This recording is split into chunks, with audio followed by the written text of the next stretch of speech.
ஸ்ரீசக்கர வரதாச்சாரியம் சுத்தசத்வ குருத்தமம் ஸ்ரீநிதிம் ராகவம் வந்தே he அபார கருணாகரம். கவசம் connect நேயர்களுக்கு நமஸ்காரம். பெரியாழ்வார் திருமொழியின் 3ஆம் பத்து 4ஆம் திருமொழி 9ஆம் பாசுரத்தை அனுபவிக்க நாம் அப்படியே மானசீகமாக ஆயர்பாடியை சென்று அடைகிறோம்.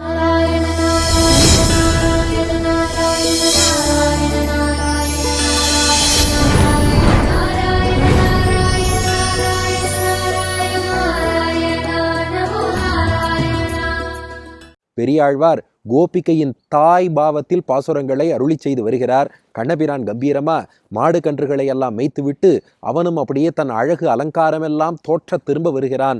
அந்த அழகை கண்டு தோற்றத்தை கண்டு பெண்கள் தோற்று போய் காதல் வயப்படுகிறார்கள். அதன் வர்ணனை தான் இந்த பதிகமே. அதுல இப்போ 9ஆம் பாசுரம் இன்னொரு பெண், கிட்டத்தட்ட போன பாசுரம் மாதிரி தான், கொஞ்சம் வேறுபாடு. இந்த பெண்ணும் அதே மாதிரி அவ அம்மா சொன்னா, ஏய் கண்ணன் வருவாண்டி, அவன் முன்னாடி போய் நின்னுடாத, நின்னுட்டா மயங்கிடுவ, மயங்கிட்டா அவ்வளோதான், விளையெல்லாம் இழந்துருவ, காதல் வயப்படுவ, எவ்வளவோ அம்மா சொன்னா. ஆனா கண்ணன் எதிரில் வரான்னா யார் சொன்னா நம்மள தடுக்க முடியுமா என்ன? அவன் அழகில் இந்த பெண்ணும் ஈடுபடுகிறாள், மயங்குகிறாள். அவன் மயங்கினதை பார்த்து அந்த கோபிகையின் தாய் பேசுகிறாள். அதுதான் 9வது பாசுரம். வாருங்கள் அனுபவிப்போம். வலங்காதில் மேல் தோன்றி பூ அணிந்து மல்லிகை வனமாலை மௌவல் மாலை சிலிங்காரத்தால் குழல் தாழவிட்டு தீங்குழல் வாய்மடுத்து ஊதி ஊதி அலங்காரத்தால் வரும் ஆயப்பிள்ளை அழகு கண்டு என் மகள் ஆசைப்பட்டு விலங்கி நில்லாது எது நின்று கண்டீர் வெள்வளை கழன்று மெய்மெலிகின்றதே. வலங்காதில் மேல் தோன்றி பூவணிந்து மல்லிகை வனமாலை மௌவல் மாலை சிலிங்காரத்தால் குழல்தாழ விட்டு தீங்குழல் வாய்மடுத்து ஊதி ஊதி அலங்காரத்தால் வரும் ஆயப்பிள்ளை அழகு கண்டு என் மகள் ஆசைப்பட்டு விலங்கி நில்லாது எதிர் நின்று கண்டீர் வெள்வளை கழன்று மெய்மெலிகின்றதே. இப்போ பாசுரத்துக்கான விளக்கத்தை பார்ப்போம். அகைன் எப்போதும் போல பாட்டின் முதல் 2 வரிகள் கண்ணன் நடந்து வந்த தோரணையும் அவன் அழகு அலங்காரமும் எப்படி இருந்தது பாருங்கள். வலங்காதில், அதாவது அவனுடைய வலது காதிலே மேல் தோன்றி பூ அணிந்து, காதுக்கு அலங்காரமா என்ன பண்ணியிருக்கான்? மேல் தோன்றி பூ. இதுக்கு வியாக்கியானத்துல மணவாள மாமுனிகள் செங்காந்தள் புஷ்பம்னு வியாக்கியானம் பண்ணியிருக்கார். செங்காந்தள் என்ற பூ, அதைத்தான் மேல் தோன்றி என்று இலக்கணத்திலே சொல்வார்கள். வலங்காதில் மேல் தோன்றி பூ, அந்த செங்காதள் பூவை அணிந்து கொண்டான் கண்ணபிரான். இப்ப அடுத்த கேள்வி வந்தது. வலது காதுல மேல் தோன்றி பூ செங்காந்தள் பூ அணிஞ்சுனுட்டான். அப்ப எடக்காதுல அலங்காரம் செய்து கொள்ளவில்லையா? எப்போதுமே வலப்புறம் ஒன்று அணிந்து கொள்கிறோம் என்றால் இடப்புறமும் அணிய வேண்டுமல்லவா? வலக்கைக்கு வளையல்னா இடக்கைக்கும் வளையல், வலக்காதுக்கு தோடுன்னா இடக்காதுக்கு தோடு. பாட்டுல வலங்காதில் மேல் தோன்றி பூ அணிந்துன்னு இருக்கு, இடக்காதுக்கு அலங்காரமே சொல்லவில்லையேன்னா மணவாள மாமுனிகள் ரசித்து வியாக்கியானம் பண்ணார். இதுதான் எங்க கிருஷ்ணனுடைய ஸ்டைல். அந்த காலத்திலேயே ஒரு காதுல மட்டும் கடக்கன் போட்டுண்டா ஸ்டைல் என்கிறதை எங்கள் கிருஷ்ணன் தான் அறிமுகப்படுத்தினான். அதனால வலக்காதுக்கு அணிகலனாக மேல் தோன்றி பூவை அணிந்து கொண்டான், இடக்காதுக்கு அணிகலனே இல்லாமல் விட்டான். யார் கேட்டாலும் இதுதான் என்னோட ஸ்டைல்னு கண்ணன் சொல்லிவிட்டானோ, இதுதான் இவனுக்கான சிறப்பு அலங்காரம்னு மாமுனிகள் வியாக்கியானம் பண்ணி காட்டுறார். இப்படி அணிந்து கொண்டான். ஆக வலக்காதிலே மேல் தோன்றி பூ இருக்கு. அடுத்து மல்லிகை வனமாலை மௌவல் மாலை. அப்புறம் தன்னுடைய தலைக்கு மேல என்ன பண்ணியிருக்கானா, வரிசையா பூமாலைகளை எல்லாம் அணிந்து கொள்கிறானா. என்னென்ன பூமாலைகள் என்றால் மல்லிகை வனமாலை. இதுக்கு 2 விதமா அர்த்தம் சொல்லலாம். வனம்னா காடுன்னு அர்த்தம், மல்லிகை வனங்கிறத ஜம்பிள் பண்ணிக்கோங்க. வன மல்லிகை, காட்டு மல்லின்னு சொல்லுவோம் இல்லையா? காட்டு மல்லிகையாலான மாலை, அதை தலைக்கு மேல அணிஞ்சுட்டு இருக்கான். தான் மல்லிகை வனமாலை, காட்டு மல்லியால் ஆன மாலை. அதுக்கே மாமுனிகள் இன்னொரு வியாக்கியானம் பண்ணார்.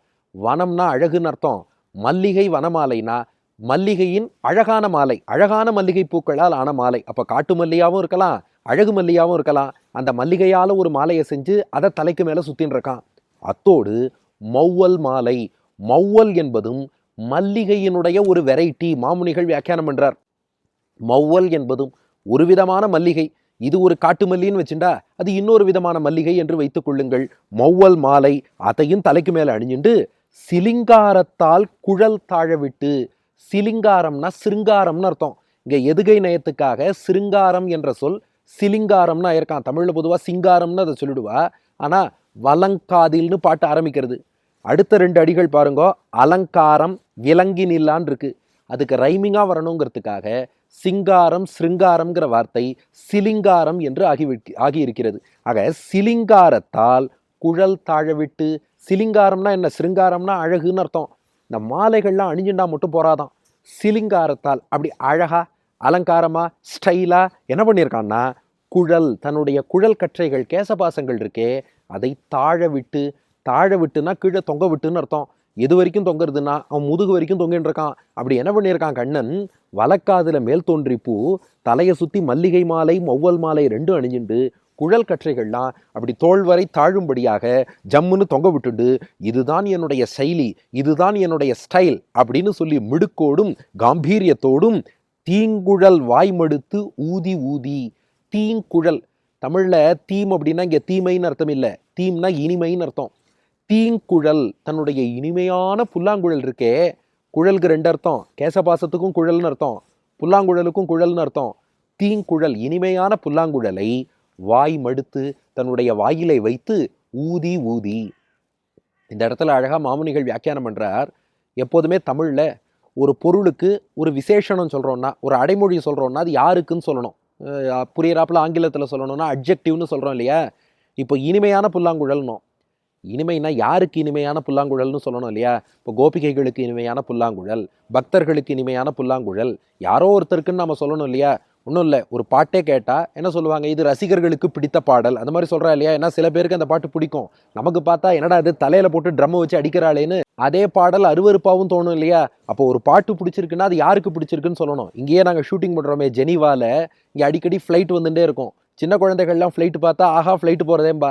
ஆனால் நம்ம ரெக்கார்டிங் பண்ணும்போது ஃப்ளைட் வந்து போகிறத பார்க்கும்போது ஏன்டா இந்த ஃப்ளைட் நடுவில் வருது, இந்த சத்தத்துக்காக ரெக்கார்டிங்கை வேற நம்ம நிறுத்தணுமே, இந்த எண்ணங்கள்லாம் வரும். அப்போ ஒன்று பிடிக்கும்னு சொன்னால் யாருக்கு பிடிக்கும்னு சொல்லணும், இனிமைன்னு சொன்னால் யாருக்கு இனிமைன்னு சொல்லணும், அழகுன்னா யார் கண்ணுக்கு அழகுன்னு சொல்லணும். ஆனால் இங்கே தீங்குழல் வெறுமனே இனிமையான புல்லாங்குழல்னு இருக்க, யாருக்குன்னு சொல்லலையேன்னா அற்புதமாக மாமுனிகள் விளக்கம் சொன்னார்.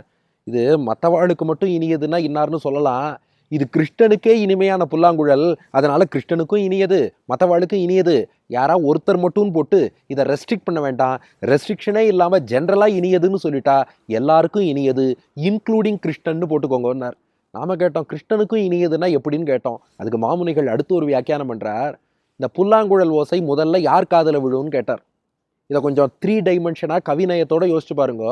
கண்ணன் திருவாயில வச்சு புல்லாங்குழல் ஊதறான், இப்படி ஊதறான் இல்லையா, வேணுகோபாலன்னு சேவிக்கிறோம். அந்த புல்லாங்குழலுடைய அந்த துவாரம் பாருங்க, கண்ணனுடைய காதுக்கு தான் நேராக இருக்கும்.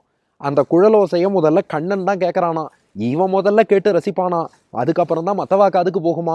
அப்போ அதோட முதல் ரசிகன் யாருன்னா கண்ணன், அதை தொடர்ந்து தான் மற்றவா ரசிக்கிறா. அப்போ அது யாருக்கு இனிமைனா, முதல் ரசிகனான கண்ணன்டேந்து ஆரம்பிச்சு கடைசி ரசிகனான கடைக்கோடி பக்தன் வரைக்கும் எல்லாருக்கும் இனிமையாக இருப்பதால் பாருங்க, இந்த தீங்குழல்னு ஒரு வார்த்தை ஆழ்வார் போட்டிருக்காருன்னா ஆழ்வாருடைய வார்த்தைக்குள் அவ்வளோ ஆழம் இருக்கு. அதனால தீங்குழல் வாய்மடுத்து, அந்த புல்லாங்குழலை இனிய புல்லாங்குழலை வாயில வச்சு. இந்த பாட்டு சாமானிய பாட்டு இல்லை, அடுத்து ஒரு விஷயம் பாடியிருக்கார், ஊதி ஊதிங்கிறார். ஊதின்னு ஒரு தடவை சொன்னா போரும் இல்லையோ, அது என்ன ஊதி ஊதி அப்படின்னா என்ன, புல்லாங்குழலை எப்படினாலும் ஒரு தடவை தான் ஊத போறா, ஊதி ஊதின்னு ஏன் சொல்லணும்னா அதுக்கு ஒரு விசேஷ அர்த்தம் மாமுனிகள் காட்டுகிறார். என்ன ஊதி ஊதினா என்ன அர்த்தம்னா, பல வகையான இசைகளை பாடுகிறான்னு அர்த்தம். ஒரே இசை தான் அதில் பாடுவான்னா ஊதின்னு சொல்லி முடிச்சிருக்கலாம். அவன் இப்படியும் உதறான் அப்படியும் உதறான், மாடுகளுக்கும் ஒரு விதமான சிக்னல் கொடுக்கறான், கோபிகைகளுக்கும் சிக்னல் கொடுக்கறான், பக்தர்களையும் மகிழ்விக்கிறான், தானும் ரசிக்கிறான். ஒவ்வொன்றுக்கு ஒவ்வொரு விதமான பாட்டை ஊதி ஊதி ஊதி ஊதி. இன்னும் புரிகிறாப்புல சொல்லணும்னா, ஒரு 2 வருஷம் முன்னாடி அடியன் சென்னையில் காலையில் ஒரு திருப்பாவை, சாயந்தரம் ஒரு திருப்பாவை, நடுவில் 2-3 உபன்யாசம் எல்லாம் பண்ணேன். அடுத்த நாள் பார்த்தா தொண்டையே ரொம்ப கட்டி போச்சு. எங்கள் அம்மா கேட்டா என்னடா ஆச்சுன்னு கேட்டா, மா பேசி பேசி பேசி பேசி தொண்டை கட்டி போச்சுன்னு. பேசி பேசினா என்ன அர்த்தம்னா, காலையில் ஒரு திருப்பாவை அங்கே போய் பேசி, அதுக்கப்புறம் மத்தியானம் ஒரு மாநாட்டில் பேசி, அதுக்கப்புறம் மாலை வேளை அயோத்தியா மண்டபத்தில் பேசி, அப்புறம் இரவு மறுபடியும் ஒரு திருப்பாவை பேசி, வெவ்வேறு இடத்துல வெவ்வேறு டாப்பிக்கில் பேசி பேசி தொண்டை கட்டி போச்சு. அதுபோல் ஊதி ஊதினா என்ன அர்த்தம்னா, கோபிகைகளுக்காக ஒன்று ஊதறான், மாடுகளுக்காக ஒன்று ஊதறான், பக்தர்களுக்குன்னு ஒன்று ஊதறான், தனக்குன்னு ஒன்று ஊதறான். இப்படி ஊதி ஊதி ஊதி ஊதி எல்லாரையும் மயக்கிட்டு அந்த புல்லாங்குழல் ஓசையில தானும் மயங்குறான். அதான் தீங்குழல் வாய்மடுத்து ஊதி ஊதி அலங்காரத்தால் வரும் ஆயப்பிள்ளை. இப்படித்தான் நம்ம கண்ணன் வரானா அலங்காரத்தால். இந்த அலங்காரம்னா என்னன்னு கேட்டோம், மேற்படி சொன்னதெல்லாம் பார்த்துக்கோங்கன்ட்டார். அது என்ன, இதுவரை பார்த்தோமே, வலது காதுல மேல் தோன்றி பூ, தலையில மல்லிகை மொவ்வல் 2 மாலை, அப்படியே குடலெல்லாம் தாழ விட்டு கொண்டு அத்தோடு புல்லாங்குழலை ஊதி ஊதி இத்தனை அலங்காரம் போறாத அவனுக்கு? அவன் சாமானியமாகவே ரொம்ப அழகு, இன்னும் இந்த அலங்காரமும் பண்ணிட்டு அலங்காரத்தால் வரும் ஆயப்பிள்ளை, ஆயப்பிள்ளையாக மற்ற சிறுவர்களோடு மாடு மேய்ச்சிட்டு திரும்பி வரான்.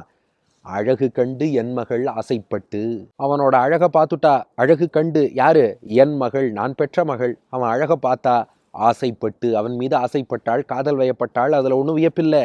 ஆனால் அவள் ஆசைப்பட்ட அப்புறமும் நான் சொன்னேன், வருமா சாமானியமாகவே அவனை பார்த்தா ஆசைப்பட்டுடுவேன், நீ இன்னும் முன்னாடியெல்லாம் போயிடாத, கொஞ்சம் முகத்தை திருப்பி கொண்டாலாம் இந்த அம்மா.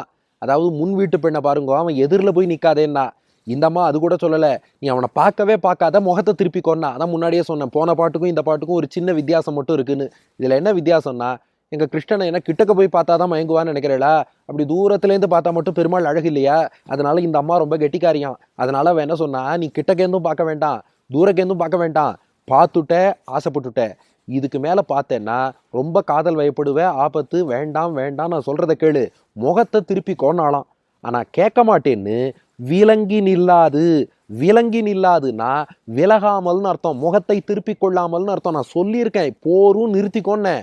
விலங்கி நில்லாது, ஆனாலும் தடுக்காமல் நிறுத்தாமல் மீறி நான் பார்க்கத்தான் பார்ப்பேன்னு எதிர் நின்று கண்டீர். ஏமா நேரம் சாதாரணமாக தூரத்துலேருந்து பார்த்தாலே மயங்குவேன்னு சொன்னேன். ஆனால் விலங்கி நில்லாது, விலகி போகாமல் எதிர் நின்று, ஜன்னலில் பார்த்தா போறாது, வீட்டு வாசலுக்கே வரேன்னு வாசலுக்கும் வந்து கண்ணனுக்கு எதிரிலேயே நின்று கண்டீர். அம்மா பார்த்துட்டீங்க, எதிர் நின்று கண்டீர், கண்ணனுக்கு நேரே நின்று நேரோடு நேராக அண்ணலும் நோக்கினான் அவளும் நோக்கினாள்னு பார்த்தாச்சு. பார்த்தப்புறம் என்னாகும்? வெள்வளை கழன்று மெய் மெலிகின்றதே. வெள்வளைனா வெள்ளை நிற வளை, அதாவது சங்கு வளை. மாமுனிகள் அழகாக வியாக்கியானம் பண்றார். போன பெண்ணுக்கு பாருங்கோ சரிவளை விழுந்தது, இந்த பெண் அணிந்திருப்பது சங்கு வளையாம். சங்கின் நிறம் வெண்மை இல்லையா, அதனாலதான் வெள்வளை என்று சங்கு வளையை இங்கே குறிப்பிட்டிருக்கிறார். அதுவும் ஒரு எதுகை சுவைக்காக. ஏன்னா பாட்டுல விலங்கி நில்லாது என்று வந்திருக்கு, அதுக்கு மோனை வரணும். விலங்கி எதுகைக்கு வந்துருத்து, அந்த வீக்கு மோனை வரணும் இல்லையா? அதனாலதான் வெள்வளை, வீக்கு வே, அது மோனை. வெள்வளை, அந்த வெள்ளை வளையான சங்கு வளை இருக்கே, கழன்று, அந்த வளையல் கழண்டே விழுந்துருத்து. மெய் மெலிகின்றதே, என் பொண்ணுக்கு உடம்பும் மெலிஞ்சு போச்சு. ஏன்னா கண்ணனை பார்த்தா அண்ணலும் நோக்கினான் அவளும் நோக்கினாள், இவ காதல் வயப்பட்டா. கண்ணன் அப்படியே பார்த்துட்டு போயிட்டான். ஐயோ கண்ணன் போயிட்டானே கண்ணன் போயிட்டானேன்னு பிரிஞ்சு துடிச்சா. அதனால உடம்பெல்லாம் மெலிஞ்சு போச்சு. உடம்பு மெலிஞ்சு போனதுனால இவ கையில சங்கு வளையல் அணிஞ்சுட்டு இருந்தா, சங்கு வளையல் கழண்டு கீழே விழுந்துருத்து. பாட்டுக்கு அர்த்தம் சரியா சொல்லிட்டேனா? அதான் இல்லை. பாட்டு பாருங்க, உடம்பு மெலிஞ்சு வளையல் கீழே விழுந்ததுன்னு இருக்கணும். ஆனால் பாட்டு என்ன இருக்குன்னா, வெள்வளை கழன்று மெய் மெலிகின்றதே, வளையல் கழண்டு விழுந்துருத்து, அப்புறம் உடம்பு இழைச்சி போச்சுன்னு இருக்கு. இந்த மாதிரி பாடுறது பொருந்துமா அப்படின்னா, இதுக்கும் மாமுனிகள் அழகாக ஒரு அர்த்தம் காட்டினார். உடம்பு முதல்ல இழைச்சது உண்மைதான், அப்புறம்தான் வளையல் விழுந்தது.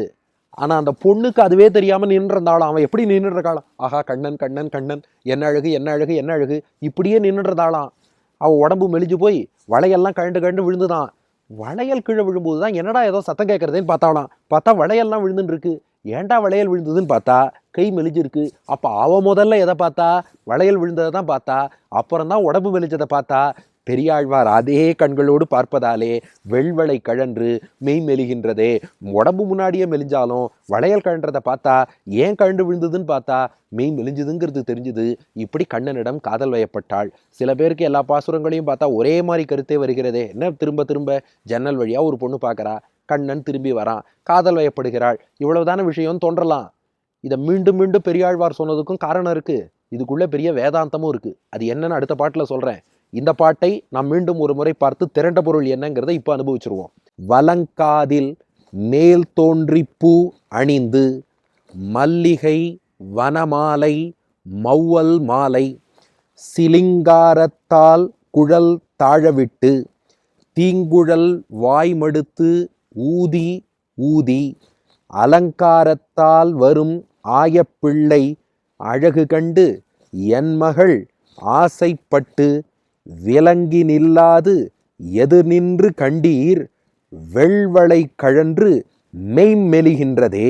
வலங்காதில் மேல் தோன்றி பூவணிந்து மல்லிகை வனமாலை மௌவல் மாலை சிலிங்காரத்தால் குழல்தாழ விட்டு தீங்குழல் வாய்மடுத்து ஊதி ஊதி அலங்காரத்தால் வரும் ஆயப்பிள்ளை அழகு கண்டு என் மகள் ஆசைப்பட்டு விலங்கி நில்லாது எதிர் நின்று கண்டீர் வெள்வளை கழன்று மெய்மெலிகின்றதே. வலது காதல செங்காந்தள் பூவும் தலைக்கு மேல் மல்லிகை மாலையும் மௌவல் மாலையும் அணிந்து குழல் கற்றைகளை தாழவிட்டு புல்லாங்குழலை இனிமையாக ஊதி ஊதி கொண்டு அலங்காரத்தோடு கண்ணன் வரான். என் பொண்ணு பார்த்துட்டா, பார்க்காதேன்னு சொன்னேன், எங்க கேட்டா, எதிரிலேயே போய் நின்னா, அதனால வளையல் விழுந்து உடம்பு மெலிஞ்செடுத்து. அடியன் வழங்கும் ஆங்கில வடிவம். adorning his right ear with மேல் தோன்றி flower and adorning his hairlocks with jasmine garlands, with his hairlocks falling on his back, playing sweet tunes on his flute. As Krishna came with all these ornaments, my daughter, though I stopped her, stood in front of him, saw him, lost her bangles and her body slimmed down என்பது இதற்கான ஆங்கில வடிவம். இனி இதற்கு அடுத்த பாசுரம், அதான் promise பண்ணியிருக்கோமே, 9 பாட்டு ஒரே மாதிரி இருந்ததே, இல்லை ஒரே மாதிரி இல்லை. இது என்ன பெண்கள் வெறும் மயங்கராளா? இல்லை, அதுக்குள்ள வேதாந்தமும் இருக்கு. அது என்னங்கிறத அடுத்த பகுதியில் காண்போமா? பெரியாழ்வார் திருவடிகளே சரணம்.